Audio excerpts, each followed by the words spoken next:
Introducing Royal Caribbean's newest ship, Icon of the Seas, the ultimate family vacation. The ultimate 6 slides, 8 neighborhoods, 0 compromise vacation. The ultimate never done that, can't wait to do it vacation. The ultimate chillin' by a different pool every day of the week vacation. This is the Icon of Vacations. Icon of the Seas, arriving in 2024. Book today. Come seek the Royal Caribbean. Ships Registry, Bahamas.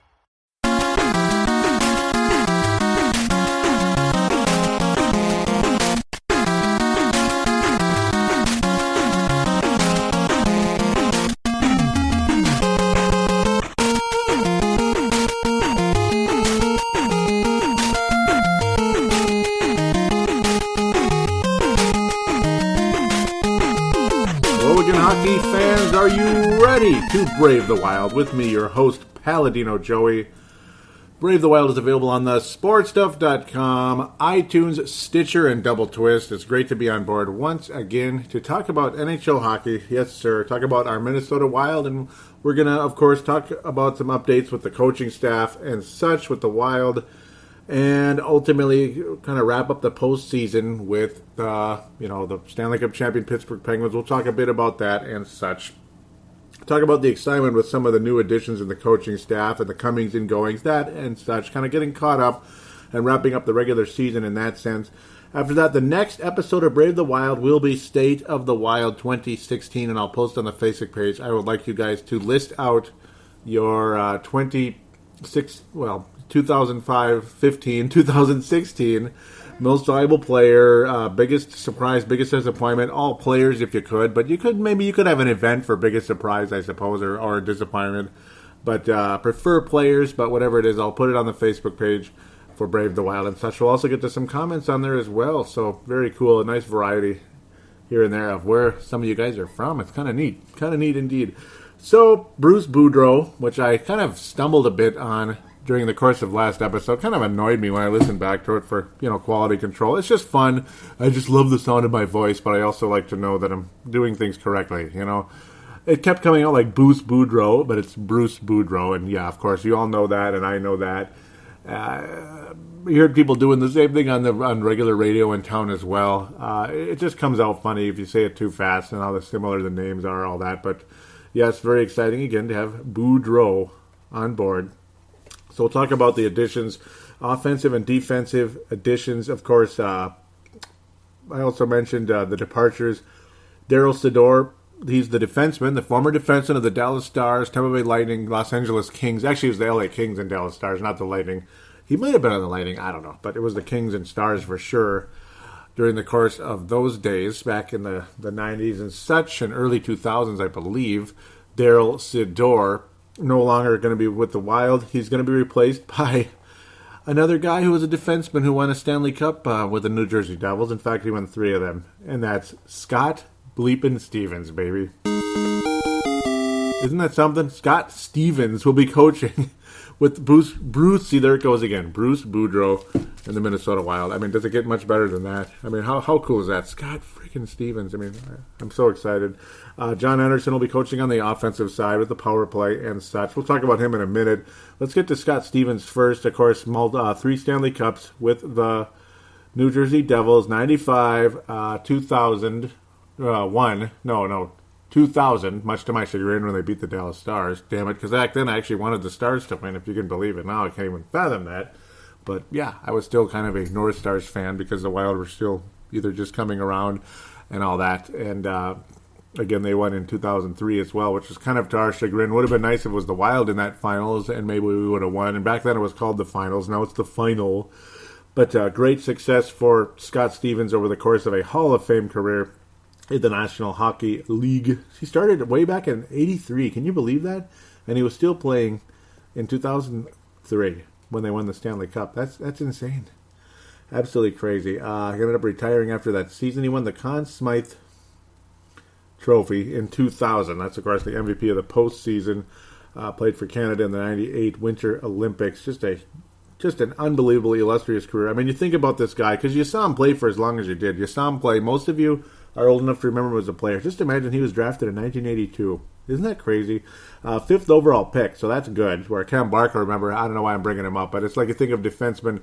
Just think of the stark difference, though, when you pick a guy in the top 5. Cam Barker, number 3 overall to the Blackhawks in the early 2000s.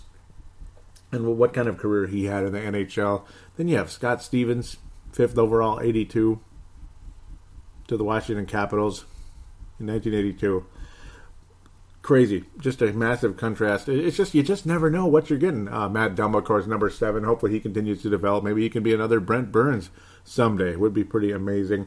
Where was it? Stevens appeared in 879 regular season games in which his team was victorious.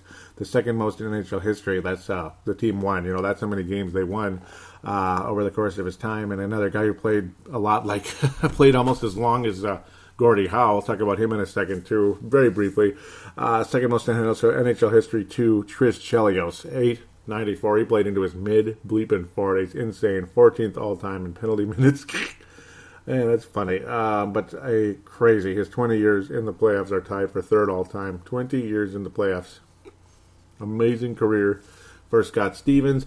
Ultimately, he most recently served as an analyst for NHL Network and returns to coaching after being named co-coach for the Devils. He was actually co-coaching with the Devils during December 20 during the middle of the season in 2014-15. Isn't that crazy?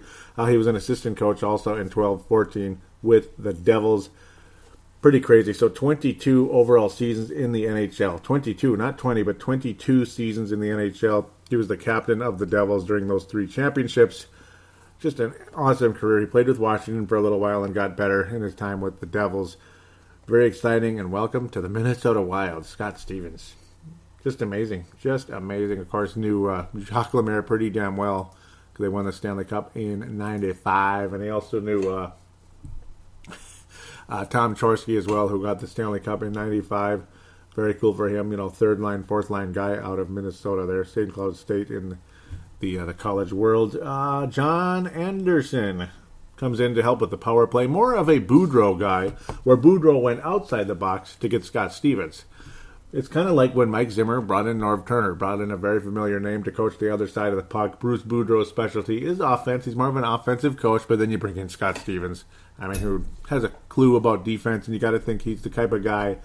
He's the type of guy that could tell Ryan Suter to shut his mouth, and that's important. And, of course, Bruce Boudreau is more of a guy to tell people to shut their mouth and get them to do it than Mike Yeo apparently was. So we're going to even talk about him here in a second, too, before we get into the postseason. Lots of tentacles to this episode, to be honest. It's not going to be the longest thing ever, but it's certainly going to have a lot of information bouncing all over the place. John Anderson was the head coach of the Chicago Wolves of the AHL, a very familiar name out there. Of course, Iowa Wild, AHL. But yeah, Chicago Wolves have been around for quite a while, actually. Before that, he served as an assistant coach of the Phoenix Coyotes for 2 seasons. Head coach of the Atlanta Thrashers. They're now the Winnipeg Jets, of course. 2 seasons in 08 to 10. Toronto, Ontario native. Ultimately went... Wow, he had a 6-14 record. He won 624 games versus 368 losses in 14 seasons as the Wolves head coach from 1997. Wow. To 2008, and then 13 through 16. Pretty crazy. They won the Calder Cup and Turner Cup. Yeah, because it was the Turner Cup. That was back in the IHL days. That's what I thought. I thought they were in the IHL with the Minnesota Moose. No, Manitoba Moose. Just like how we got teased that year. We thought we were going to get the Minneapolis Jets. Just think they would have been called Minneapolis. That's kind of funny in the Target Center. So instead we lose out on the Minneapolis Jets, who went to Phoenix. And then, guess what? Not only that, but now the Moose are moving to Winnipeg. Na boo boo. Manitoba. Adios, mother blankers. That's basically what happened to us. But yeah, that's where I know about the IHL because of the Minnesota Moose and such. And yep, he got the 98 Turner Cup. He got the Calder Cup, which is the AHL championship, 3 times. 08, 02, and 2000. That's pretty crazy. So, more pedigree than Mike Yeo with the Houston Aeros. Because they were still the Houston Aeros at the time. Lots of minor league success down there. John Torchetti's moving on to the Detroit Red Wings, so that's where he's moving to be an offensive coach over there. More of an offensive-minded coach, I got to say, than defensive-minded. He'll be the John Anderson of the Detroit Red Wings. So congratulations to John Torchetti. Too bad he won't be going back to the Iowa Wild because I think a lot of guys succeeded under him. A lot of players that weren't performing before performed very well under John Torchetti. So it's going to be interesting. Might end up being the new guy that ended up replacing Torchetti down there in Iowa, one of his assistants down there. We'll talk about him at some point later on because we're not really getting into the prospects on this episode. This is more NHL today. No AHL conversation in this case. Very illustrious career in the AHL. And there you go, a chance to be with the Wild here for a bit. Hopefully for a long time. Maybe even get a championship with the Wild. Wouldn't that be the happiest thing ever? Lots of good things need to happen. Lots of players need to step up and obviously play significantly better for this team to compete for a championship. It's crazy though how this team almost made it to the second round, but they probably would have lost to the Blues considering how much better that Blues team was this season. Incredible run for them that unfortunately came up short. We'll talk about that in segment number 2, which also will wrap up with a fan interaction in that case. So we talked about Torchetti. We talked about the Wild's assistant coaches being added. Andrew Brunette is going back to the front office, which is where he was for about a season before he came down to help coach on the power play with Mike Yeo. Darby Hendrickson holds over again. Very cool. Very congratulations to him. He's a holdover all the way back from Todd Richards already, which seems like a while ago now, and it really was. Took over in 2009 when Chuck Fletcher became the general manager of the Wild. Todd Richards hired Darby Hendrickson, and he's been with the Wild ever since. Kind of cool how he hung on. Dan Wilson on his way out. He will be joining a certain guy in St. Louis. We'll talk about that in a second. We'll slow down here. We'll slow down for 1 second, get back to him very shortly. I better not forget, right? But that's the case there. Brunette back to the front office. Dan Wilson, oot. Daryl Sador, oot. Daryl Sador has not resurfaced yet, but Dan Wilson has in St. Louis. So where else am I going now? Yes, Hendrickson has will be returning. Bob Mason will be sticking around. Kirk Olsen at this point still strength and conditioning coach. So there you go. At this stage, no change there at this stage. So congratulations to the new hires and also continued congratulations to the men that were able to stick around. Darby Hendrickson sticking around again. I'm very happy for him, and he has done a very good job with the Wild in the course of time. He has deserved to stick around. So let's get to the other guy. Remember him? The guy that said, "This is how we practice after a loss. The guys aren't ready to go. Wake them up." Yeah, except guy. I try to be semi-family friendly. This is semi-family friendly. It's a PG to PG-13 type of show. You're going to get a little bit of slight language. I'll try not to drop F-bombs though, if possible. Try not to. Maybe I'll drop a BS once in a while. An SOB once in a while, but I try to be careful about it. But, the guy I just love to imitate. I love to imitate Mike Yeo. And talking about Suter being gassed, he was gassed out there. So, he had a tough time on that play. Couldn't handle the breakaway. He was gassed. Suter was gassed. Well, Mike Yeo, that might be something you might want to learn out there in the future is, don't let your defenseman dictate how much playing time he gets, regardless how much money he's making, regardless what type of pull he has in the locker room. Because if he has that much pull, you're going to lose the locker room, mister. So Mike Yeo, I think, has learned a lesson in that case. I think Mike Yeo is a pretty good coach. He knows this and that, but he didn't manage certain veterans very well. And, of course, stubborn on a lot of areas as well. And if you were in his dugouts, you were bleeped. And Eric Halla's improvement during the course of the season under John Torchetti, I hope will continue under Bruce Boudreau. And I, frankly, would be shocked if it didn't. I think Bruce Boudreau will make him even better, and I couldn't be happier about that. Very cool. Scott Stevens is going to kick Ryan Suter's butt, and if he doesn't, I'll be quite shocked. But he also could kick some of the others' butts, too. Why not? Get Marco Scandella back in order again. He was disappointing this year. He had a death of his father. Ryan Suter had a death of his father. Zach Parise had a death of his father. Those Suter and Parise were the previous year, but kind of late in that case. Scandella was this year. Just a really down, rough year. A lot of death with some important players on the roster with their parents dying, their father dying. That sucks. And you just hope it gets to a point where it's not affecting them as much. you're never going to stop missing somebody, but you just hope it doesn't affect your career. It's a shame that that took place with Scandell, and you hope he can come back ready and willing in the 16 and 17 season, and with Scott Stevens kicking that defensive course butt around just a little bit. Looking forward to that. It's going to be freaking awesome. I mean, that's one of the best defensemen of all time joining your coaching staff. Can't hurt. It can't hurt, especially when you needed a voice like a big time veteran type of guy in that locker room to take care of some of that nonsense going on. But hopefully now Bruce Boudreau can get Zach Parise to cooperate in a better way than Mike Yeo apparently did. Now that I mentioned Mike Yeo 16 times, I didn't even mention, yes, he is going to the St. Louis Blues. He flirted around with the Calgary Flames, and it seemed to be like there was a possibility he was going to be the Flames coach, but that's not a very secure job. There's always a possibility you're going to get canned at some point with that team. Guys just don't seem to hang around very long, and that's a shame. You're not really sure what direction that franchise is headed. They have some nice young players, but they always sign these veterans who take up some cap space. They get major playing time. 30, 31, 33-year-old type of guys, and it's like, what direction is this team going? I like the Calgary Flames. That's why I know a bit more about them. They have some nice, promising up-and-comers. They even have Mikhail Kramlin's younger brother on the roster. Not sure how positive his career is going to be, but it's not that bad. But they're kind of like the Phoenix Suns are to the NBA. They sign these veterans, and it doesn't make sense sometimes because they're not like super good veterans, and they're a lot older. It doesn't make a whole lot of sense. It's just like, what direction are they going? And you might end up getting fired 2 to 3 years from now. Mike Yeo didn't really necessarily feel confident in that. Anaheim, not sure what was going on with that one. Maybe he could have gone there, maybe not. But it seemed like immediately when he was hired, the Anaheim Ducks brought back Randy Carlyle. He's going back to the Anaheim Ducks again. They won the Stanley Cup before Bruce Boudreau took over, and Carlyle ultimately was fired later on when the team declined, and Boudreau came in from the Washington Capitals, kind of just changed horses in the middle of the stream there, left Washington where things were struggling. It was kind of a coaching carousel mid-season.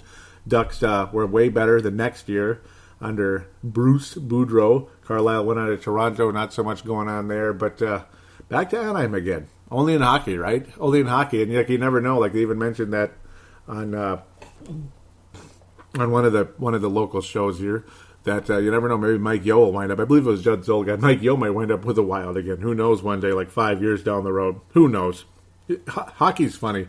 You just never know. I don't recommend it, though. I think let him develop with his new group. He is the associate coach of the St. Louis Blues, signed a 4-year contract with the very strong understanding this is Ken Hitchcock's final season as head coach of the St. Louis Blues, and Mike Yeo will take over the St. Louis Blues.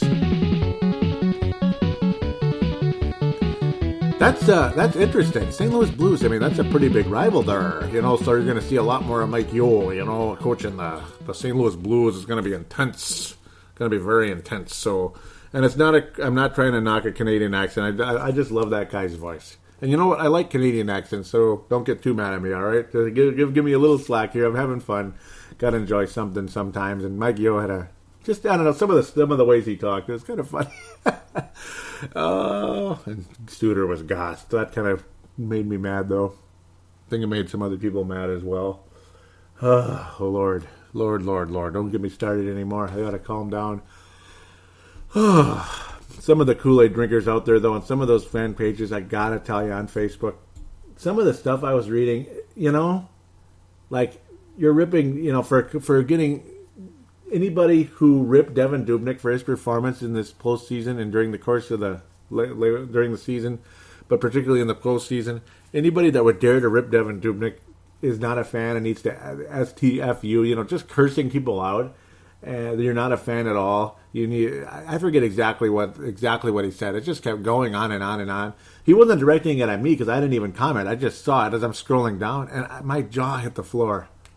Really? I mean, so you have no right to criticize a guy that underachieved this season?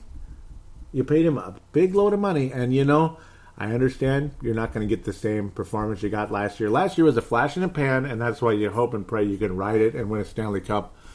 In a situation like that, like Madison Bumgarner, I often compare Boudreau. I often compare Dubnyk's performance season before last, now you could say, now that the season's totally dead for everybody.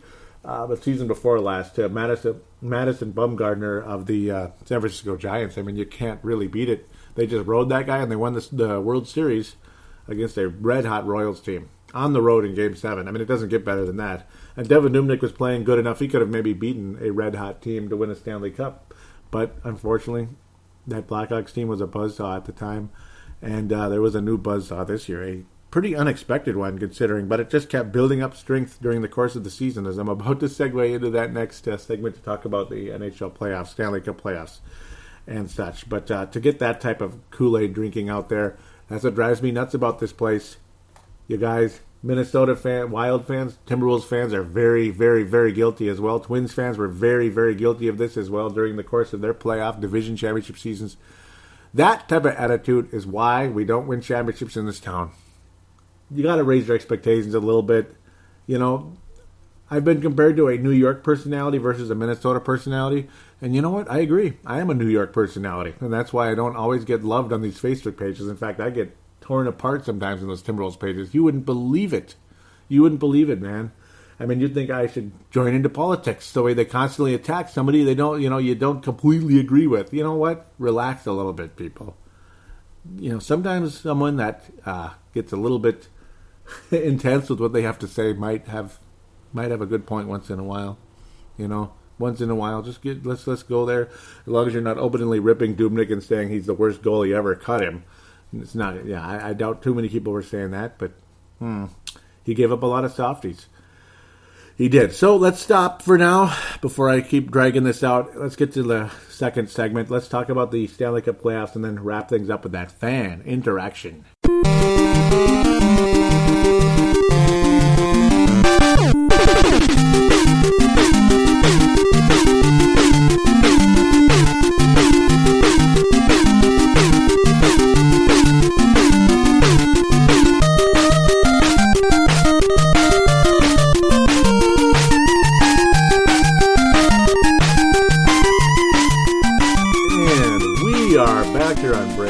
Segment number 2. Let's wrap up the postseason and get to fan interaction, and then send you off into the time in between now and State of the Wild 2016, which shouldn't be too far from now. In fact, I was almost considering turning this show into State of the Wild 2016. I almost could, but no. I mean, I might as well wrap up the playoffs. I almost could have, couldn't I? That's okay though. It's probably better to push things a little bit closer to the draft and such. Maybe even right after the draft, because that's coming up very, very soon here. So we'll probably do it after the draft. That way we can have 2 segments, kind of split things up that way. Season wrap-up, first segment, draft, second segment. Yeah, there you go. Pre-season, free agency preview, all that too, if humanly possible anyway. So let's go to that Eastern Conference Finals. That's where we left off. I predicted Pittsburgh would beat Tampa Bay, but I was really hoping for the Lightning, and I knew they could do it. Very talented team. Tampa Bay starting off things very nicely. Winning 3-1 in that first game made me very confident. Beating Pittsburgh on the road. The goalie that kind of took over there, very strong performance ultimately for him with Ben Bishop being injured. Andrea Vasilevsky, I can't even say it right, but that's close enough. Vasilevsky, oh man, he is just he did an absolutely fantastic job, and he did the best he could under the circumstances. He definitely earned his way to. He has definitely earned him some money in the offseason here. Very strong, ultimately. Looked like Tampa Bay might even take a 2-0 lead on the winning the 2 games on the road. That'd be extremely impressive. But then Sidney Crosby clutch ultimately 40 seconds into overtime. The Lightning unable to get it done there. Pittsburgh winning again, and they take a 2-1 lead in the series. The Lightning grind it out back and forth. Tampa Bay grinded out back-to-back games. They take a 3-2 lead again after winning 4-3, winning in overtime in Pittsburgh again. Another road victory for Tampa Bay, which did give you hope. You thought Tampa Bay, man, could they close out the Penguins? But the Penguins then came back to play in that 6th game, 5-2. Just nothing you could do. They just came up and they showed why they're a Stanley Cup contender this year, despite me, myself, and many other people seeing them as a team that had underachieved with all that talent and such. And you think Phil Kessel, a guy who kind of made a jerk of himself in Toronto for a while there, helping Randy Carlyle get fired and such. But maybe he was misunderstood, huh? Maybe he was misunderstood. Really performed extremely well with the Penguins all season. Things go from what you thought would be a complete mess in the locker room to a very good locker room and an extremely talented team. It just, everything went right for that Penguins 5-2 victory, and then you had to grind it out Game 7 with the Penguins outlast Tampa Bay at a 2-1 victory in Pittsburgh. Tampa Bay, you can imagine their confidence was pretty strong. They'd already won 2 road games in the series, but could not finish the job in Consol Energy Center. I just kind of had a feeling Pittsburgh's going to win the Cup, but you never know with the Sharks. St. Louis, not the same team out there, man. And in this series, yeah, they gutted out and won Game 1, but you just knew. You just had a feeling when the Sharks kicked their butts 4-0 in Game 2, and then took a 2-1 lead in the series after a 3-0 victory over the Blues. Back-to-back games, back-to-back shutouts. The Blues, at the end of the day, 2 goals in 3 games. That's not good. That's not good at all. The Blues definitely struggling. Ultimately, the Sharks look like a much better team. Look like the faster team, more physical team, more talented team. As strong as the Blues looked against those Dallas Stars and how they outlasted the Blackhawks, impressive as it gets. But the Sharks were just clearly the better team, and it made you think, man, maybe the Sharks are going to win the Stanley Cup this year. All this talent, the team of destiny, could they be the ones? The Blues surprised you a bit. They're scoring 6 goals, massively making up for it in that 4th game. Very crazy, and then the Sharks, they'll come right back, right away in Scottrade Center. You thought this is the Blues' chance to take a lead in the series, maybe even win the thing. Nah, just nothing of it. Just nothing of it, man. After a 6-3 win, taking a 3-2 lead, going into the Shark Tank, or SAP Center, actually. You knew the Blues were in trouble, and they ultimately were. They just took command in that game and beat the Blues. See, the thing was, the Blues were doing just fine in Scottrade Center. They even had a lead in that game, by the way, in Game 5, but then things just went sour. I mean, it was a 3-3 game. Next thing you know, it's a 6-3 game. Of course, the Blues giving up empty net at the late in the game and such. Same situation for the Sharks also as well. So, to be fair, 6 goals isn't really 6 goals. There's empty net business going on there. Same thing in game number 6 where the Sharks ultimately won the Clarence Campbell Trophy. Yep, remember the Campbell Conference? Remember the Clarence Campbell Conference? You guys remember that? You better, you sons of guns, because it wasn't always the Western Conference. It was the Campbell Conference.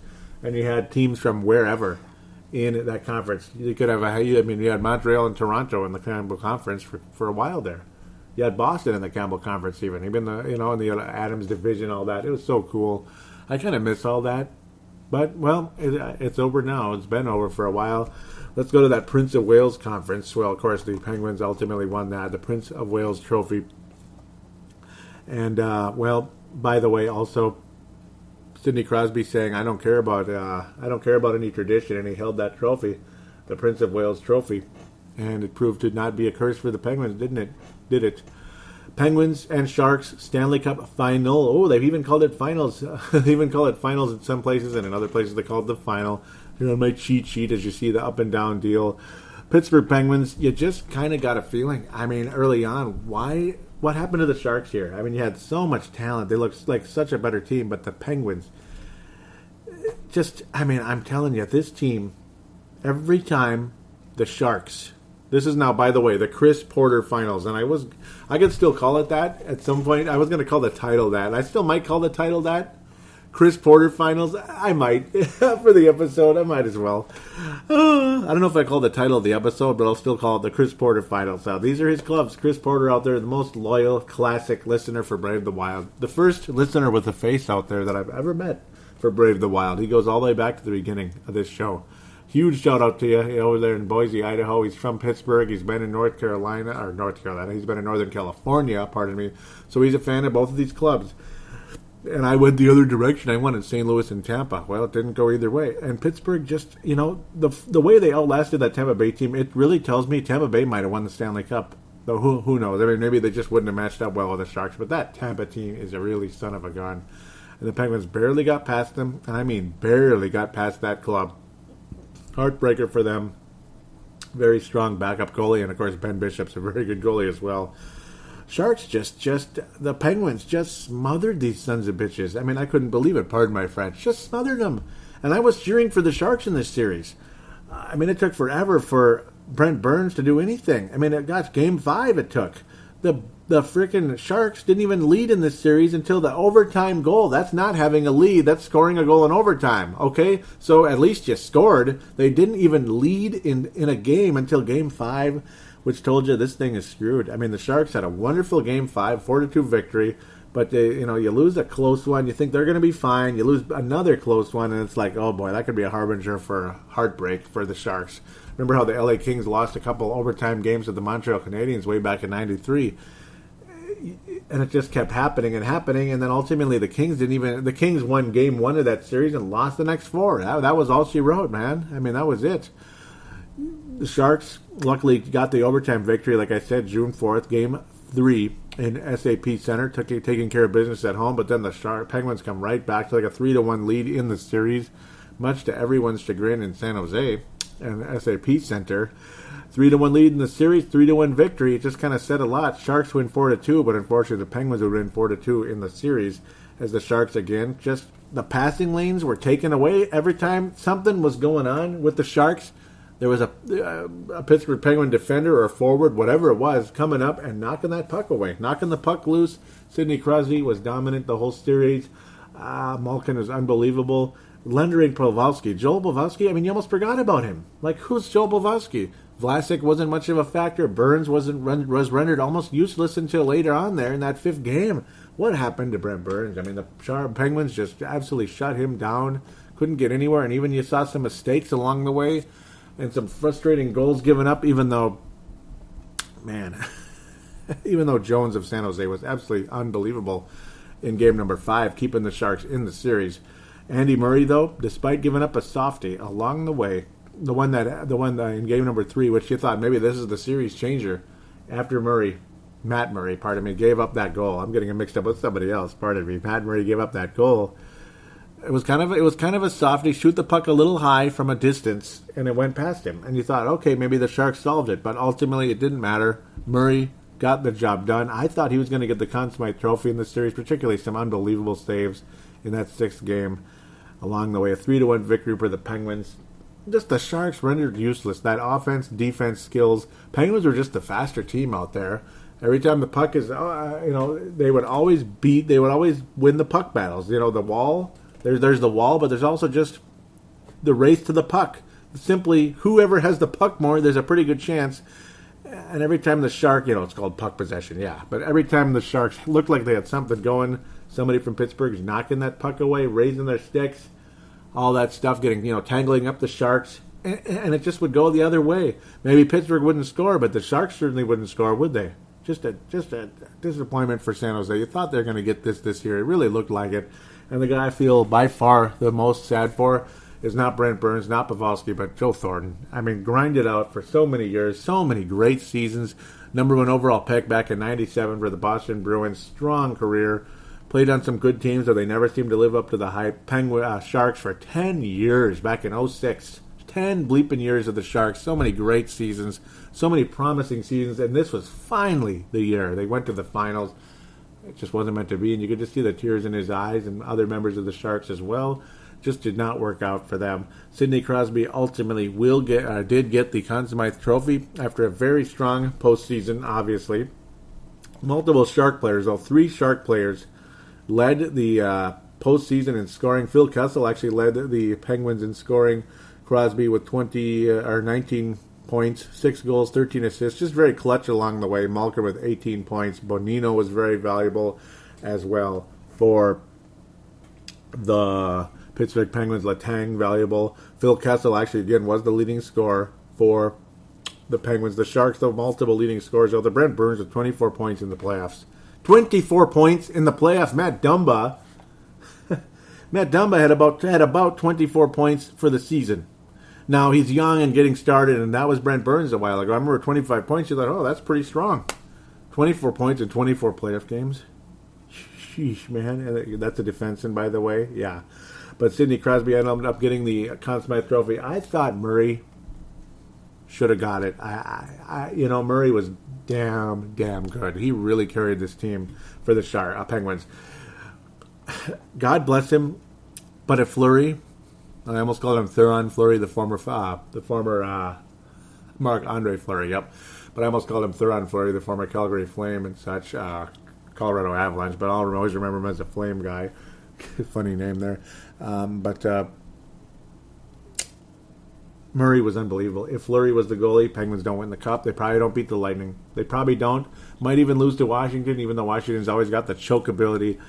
Penguins just, man, Murray, I think Murray should have got the Conn Smythe Trophy, but it's Sidney Crosby. He's the face of hockey, and he was very clutch along the way. Really picked up his game when he needed to. But doggone it, Murray should have got that freaking trophy, man. I don't know. He should have got the Conn Smythe Trophy. I swear. Because when Fleury was in there against the Tampa Bay Lightning, they didn't win the game. He got beat pretty badly, actually. Well, not badly, but he got beat in that game, ultimately. So, that was game number 4, if I remember correctly. A 4-3 victory for the Lightning. Things, unfortunately, kind of changed along the way there. As they went back with Murray, and then Pittsburgh just kind of took over the series and won it. Much to my chagrin. I wanted Tampa Bay. I really liked that team. I would have picked them over St. Louis to win the Cup. I would have wanted them to. But it just wasn't meant to be. Martin Jones, very strong, though. He did what he could. I don't think he was that bad. He did. He was better than Devin Dubnyk. That's for sure. Brian Elliott was better than Dubnyk most of the way as well. But the Sharks made him look kind of bad out there. And Jake Allen was not so hot either. He was disappointing. Jake Allen, I don't know. He was the goalie of the future for the longest time for St. Louis. Or not the longest time, but the last couple of years. But I'm not that impressed. Brian Elliott was much more of a reason why the St. Louis Blues went to the Western Conference Finals for the first time since 2001, where they lost to the Colorado Avalanche, the team of destiny that year. Sharks ultimately not the team of destiny. Looks like the Stanley Cup Finals in a lot of ways was that epic and close, unbelievable Tampa Bay and Pittsburgh series. Pittsburgh Penguins, very deserving of the Stanley Cup Championship. Congratulations, Chris Porter. That's the team he ultimately wanted to win over his two favorite teams. Trying not to cough to death here, pardon me.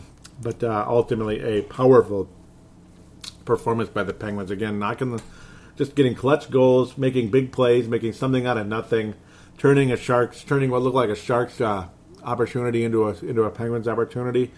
And despite the fact Sharks eat Penguins, the Penguins ate the Sharks this time. They were fantastic. Andy Murray, again, I'll say for the 99th time, should be the Conn Smythe Trophy winner, but you got Mr. Crosby with some clutch plays along the way and being the face of hockey. I guess they kind of had to do what they had to do, unfortunately. Yeah, that one bugs me a little bit, though. Maybe I should calm down, huh? Maybe I should calm down. Matt Murray, man, strong performance. Not as good as Holtby, which is funny. Not as good as Ben Bishop, Roberto Luongo. Never, he's never clutched. But yeah, Martin and Murray were pretty close, by the way. Okay, enough. But congratulations again to the Pittsburgh Penguins. Congratulations, a well-deserved Stanley Cup championship. A team that really showed what they can do. The 4th Stanley Cup in the history of the Pittsburgh Penguins, by the way. That's impressive. That's a big deal. 4 Stanley Cup championships? That's a lot, man. It sucks that we had to give the very first Stanley Cup went to Pittsburgh via the Minnesota North Stars. Just, they were playing very strong. They took a 2-1 lead in that series, and then just the bottom went out of the rink, as Basil McRae once said in the Shooting Stars video. Some of you may remember that one. Circa 91, 92-ish. When that bastard Norm Green changed the logo for the North Stars. In fact, because that logo was on that video, even though the North Stars were wearing the whole video, of course, because that was 90-91. Wonderful, wonderful playoff run for the North Stars. Came up very short as things went way, way wrong in the final 3 games in that series. And that 6th game was the worst of all. Penguins win their first Stanley Cup. Big time. Beat the Blackhawks the next year, sweep them, just knock them right out of there. I was actually cheering for them that year. I'm not cheering for no Blackhawks. Ultimately, man. Because I wanted to see, so I guess this marked the second time I wasn't cheering for the Penguins in the finals. I was cheering for them over Detroit. No, second time I wasn't cheering for them. I cheered for them over Detroit twice, the back-to-back Stanley Cup Finals. 2008, Penguins beat the Detroit Red Wings beat the Penguins in the finals. Just a great series. Young team versus older team. 2 just phenomenal teams. Back-to-back. 2009 looked like Detroit might win it again, and then the Penguins forced the 7th game, and they outlast the Detroit Red Wings in the 7th game in Detroit. Just Joe Louis Arena. Just unbelievable performance there fantastic performance in Hockey Town. Penguins getting their third Stanley Cup overall. Sidney Crosby's first, still a young up-and-comer at that stage. Now he got 4 championships in Pittsburgh. So Mario Lemieux, a big smile on his face. Big, strong performance. And Andy Murray at age 20. I keep calling him Andy Murray. Matt Murray at age 22. Overcoming a few goals there that could have really shook his psyche. Because remember, that happened to Roberto Luongo years ago. Luongo wasn't as young as Matt Murray. No way. That's when the Boston Bruins went on to win the Stanley Cup back in 11. In 11. That came out funny. But, yeah, Matt Murray, great job along the way. Very clutch against a very good Pittsburgh, very good San Jose team. But, of course, credit the mini Pittsburgh forwards and defensemen making big plays, knocking the puck loose every time the Sharks thought something was happening. I repeated myself too many times, haven't I? So let's get to fan interaction. If and when I ever can. If humanly possible, it would be great if I could ultimately do that. The Facebook page ultimately for Brave the Wild is facebook.com/bravethewild.minnesota. Facebook.com/bravethewild.minnesota. The Twitter is @bravethewild. Do give that a follow. So as we scroll around, I posted about the Wild assistants. Wilson and Sidor won't be back. Just a like there, no responses. And then I posted up the Seattle Metropolitans. I had to post this because look how similar the Seattle Metropolitans color scheme was to the Wild. It's insane. Forest green, the harvest red, or no, the harvest wheat, and then that red. I forget exactly what we call the red. I don't know why, but it's the exact red, the exact wheat, and the exact forest green. And this was like 1910-ish, back when a sweater was a sweater, that kind of that long sleeve sweater look. And it was stripes all over, kind of similar to the stripes the Minnesota Wild wore when they were kind of making their uniforms look like the North Stars, a teeny tiny bit. That red, white, wheat kind of look, the red, white stripes. Seattle Metropolitans looked exactly like the Wild, but in 1910, I guess. Yeah, that's funny. I mean, the color scheme was exactly the same. And this is like 100 years ago, man. Oh, man, we got some people on there. Andy Sheriff even. Yep, old buddy from Maranatha Christian Academy. Hopefully he's a listener. I hope so. Brenna Hamlin, who hopefully is a listener. Maybe. That name sounds very familiar from Twitter as well. She says, good God, that's hideous looking. And I was saying how it's from the 20s originally. She says, remind me of a Christmas Where's Waldo sweater. And, it looked exactly like what Christmas Where's Waldo sweater would look like, doesn't it? Brenna continues saying, all I can do is shake my head and think somebody got paid for designing that. But I will remind you, Brenna, this was like 100 years ago. I don't know if they were really into fashion back then. It's just like, this is our jersey, or this is our uniform. But, oh well, Then I posted about the Scott Stevens joining and Anderson joining as well. No comments there. Let's get to the visitor posts if I can. If that's humanly possible, right? We got I guess there aren't any. No, there aren't. I haven't gotten any responses since then. Quick shout out to Chance Kostick as well, brother-in-law for my brother's marriage, of course. So he's my brother's wife's brother. Chance Kostick, also a big rock and roll guy. Bringing those patches out there as well. Why am I forgetting the name now? Oh my goodness. Kind of cool looking patches. A little creepy with that all-seeing eye in the middle, though. That's the only part I don't like too much. Maybe I'll look off. Just to give a shout out to that band, might as well. Where is it? Damn it. It's right in there somewhere. Look at that son of a guns. Well, I'm waiting for that. I'll also mention, Even Further. That's what it is, Even Further. There you go. Only $5 for those patches. So there's a nice shout out for you. So, ultimately, want to thank you guys so much for listening to this show. Please do recommend it to your friends out there if you could. You could call into the phone line, 209-736-7877, 209-736-7877. It is a voicemail. Do treat it as such. Mention you're calling in to Brave the Wild and do your statement, shout out, comment, whatever it is. And please, again, post on the Facebook page if you could. Join it. Like the Facebook page. Follow the Twitter. It's always welcome. And audio submissions are welcome as well. If you don't want to call that Skype number, Just send an audio submission. The voice recorders are on basically every smartphone out there. That's all you got to do is turn it on, and then email me at at paladinolive@yahoo.com. Paladinolive@yahoo.com. So there you go. In that sense, again, can't say enough about how well the Penguins played. Even though I wasn't cheering for them against Tampa Bay or against San Jose, they deserved the championship big time. I don't hate the Penguins at all. I'm still bitter about 91, but then again, not really. And I always liked Mario Lemieux a lot. So just hated the way he dominated the hell out of us in that series. That was quite a shame. Quite a rotten shame. But I'm trying to look for something else to say. I swear there's something in there that I'm going to be kicking myself later. But I can't remember what it is right now. Please do write a positive review on iTunes for Brave the Wild. We could always use that in a big way. And, of course, Stitcher as well would be greatly, greatly appreciated. I'll give you a nice positive shout-out on the show if you're able to do that. I think there was one other shout-out I wanted to give out there. But to my friends in Australia as well out there. And, of course, Tanae Brown often listens to the show. Oh, here we go. I knew there was something else, too. Here we go. I knew there was something else. There's a couple other things. I'm going crazy. Gordie Howe, also. Yeah, no kidding, right? Gordie Howe was dead at 88, and I'd like to give him a quick moment of silence. Thank you, Gordie Howe, for many years of amazing hockey with the Detroit Red Wings and my second favorite team of all time, the Hartford Whalers.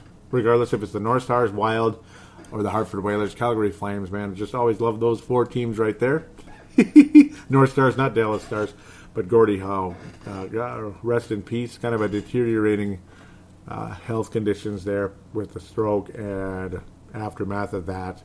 God bless Gordie Howe. An amazing career. Played until he was in his early 50s. Insane. Had 15 goals at age 51. And you thought it was amazing to see Chris Chelios suiting up for the Atlanta Thrashers at age 46. And he was barely functional at that stage. Gordie Howe, all the way up to 51. Even played with his sons out there on a line. That's crazy. Absolutely amazing. Gordie Howe. Massive respect to Gordie Howe. I'm not going to go long into his statistics and such. Maybe I could bring it up on another show. But God bless Gordie Howe indeed. And plus, it's probably been rehashed to death on several other shows around as well. But an amazing career indeed for him.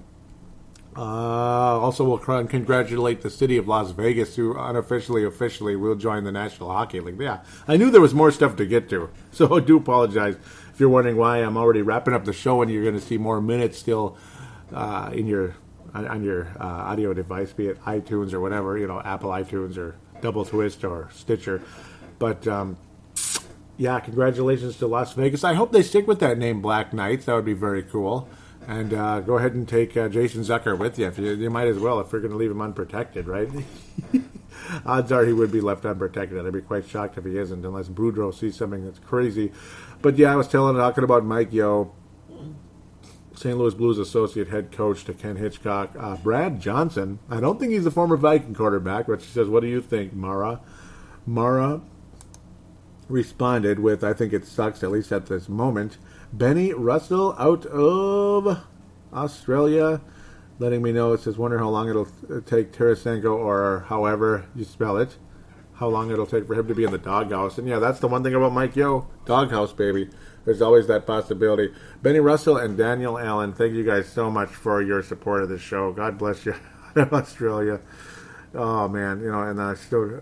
I just, it's always appreciated. Tanae Brown out of New Zealand. Vince Germano listens to this show at times as well in Australia. I mean, thank you guys so much. Really, your listenership means a lot. Actually, he's from South Wales. South Wales is where Benny Russell is from. My apologies there. Daniel Allen is from Australia. So thank you guys so much for your support of the show. Keep posting on there. Keep interacting. It's always welcome. So with that, I will wrap things up now. Apologize for the goofiness there at the end. It's like you have everything there, and then it just kind of like disappears and moves around and slides around. You think that's it, and it's not it. So I do apologize for that. It goes pretty much just about everybody that's done a show has had that happen at times. So thanks again, particularly in the fan interaction part of the show. So thanks again for your inclusion, and, we'll be back in maybe week, 2 weeks, or, maybe not a week. Well, who knows? Maybe a week, maybe 3 weeks for State of the Wild 2016. do, again, remember to participate for that. It would be very helpful indeed for this show. Until then, do take care, everybody.